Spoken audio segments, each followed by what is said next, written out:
Hello and welcome to the Transmon Engineering Quick User Guide for the Infomatics software from Keytroller for use with the TDS 601 and TDS 602 keypads.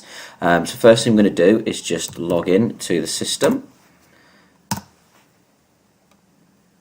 And here you can see it brings up our dashboard. Now what I'm going to do today for this video is just go through a real quick user guide for the key features of it. You should have already had some training from Keytroller directly on this. If not, we can arrange that if you want to contact them separately.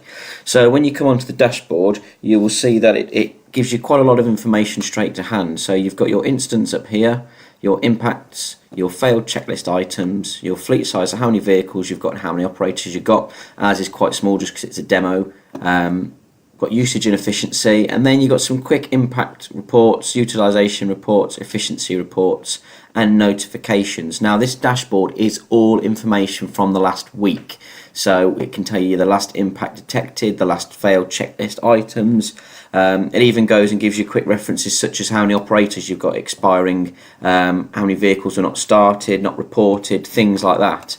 And if you do want further information on them, on these here you'll see on your instance you can click for details. So it'll load up here and it'll tell you what impacts the vehicles have had, what speeding events there have been, and then what lockouts you've got, which is something that you can talk about when the keypads are set up as to what events will cause a lockout of the keypad and what won't. Whatever you've got those trigger events to be, that's where they'll be here. And then you've got some further events here such as the seatbelt enforcement, any power lost. Here's your auxiliary 2 output as well, and then any maintenance programs that you've scheduled on here. If anything's been exceeded on that, again it will flag up. So it's very clever, very in-depth system. So if we look down the left hand side of this ribbon, you can see you've got your dashboard, you've got operator management, you've got vehicle management, you've got reports, and then finally at the bottom you've got configuration. Fairly self-explanatory. What we can do is if we could just have a quick look at operator management, you can see that we've got a few test guys in here. We've got a mechanic, an operator and a supervisor as the first name and demo as the last name. You'll see at this top section of it all their information. We'll go into that in another video.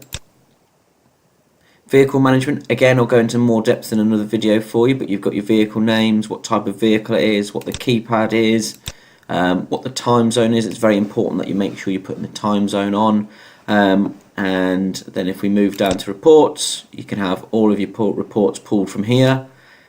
And then if we go down to configuration, you've got your general keypad settings, again making sure you're putting the date format in, whether it's European or American, how long you display an alarm message for, programmer code. Now this is really important. One of the first things that you need to do when you get your keypad settings is to make sure you change the programmer code for yourselves. Obviously you don't want this code to be known by the drivers, because this is where you can access systems directly from the keypad, and change configurations on the keypads.